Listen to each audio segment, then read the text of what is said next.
magpiprito tayo ng boneless na bangus. Pero mga mi, gusto ko itong sabawan. Sasabawan natin mga mi. Lalagay tayo ng malunggay. Bahala na. Sarap to eh. Parang isasahog mo. Ganon. Yan. Medyo na toasted na. Yan. Yan siya, medyo toasted na.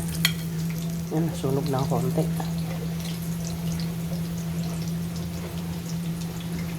Yan siya mga mi, oh.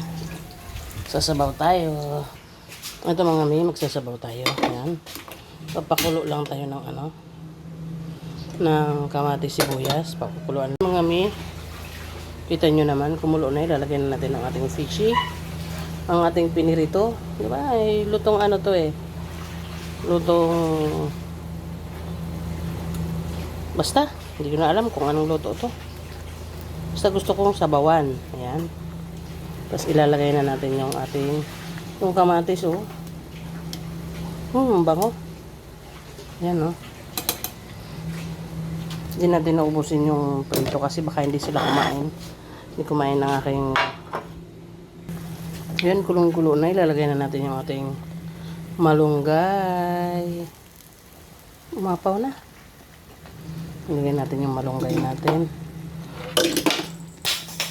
At maglalagay tayo ng cubes. Yan. Haluin muna natin. Uy, sarap talaga. Diba?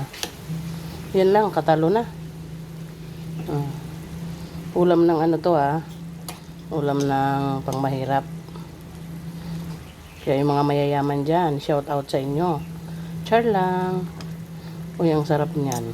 Nakita nyo naman.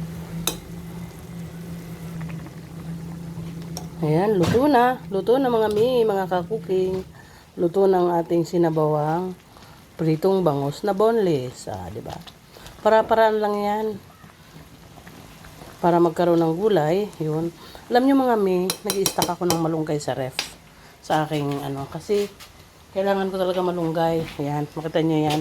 Malunggay yan. Yan mga mi. Ilalagay ko lang sa ref. Hindi siya nalalanta. Yan ang ating ultimo talbos, talagang nag-i-stack ako. Ayan, luto na. Kain na. Ito na yung ating lutong ulam kanina. Ayan, bangus. May malunggay. Tapos yung aking yung brown rice ko nasunog, ayan ang itsura. Pwede na. Kain tayo.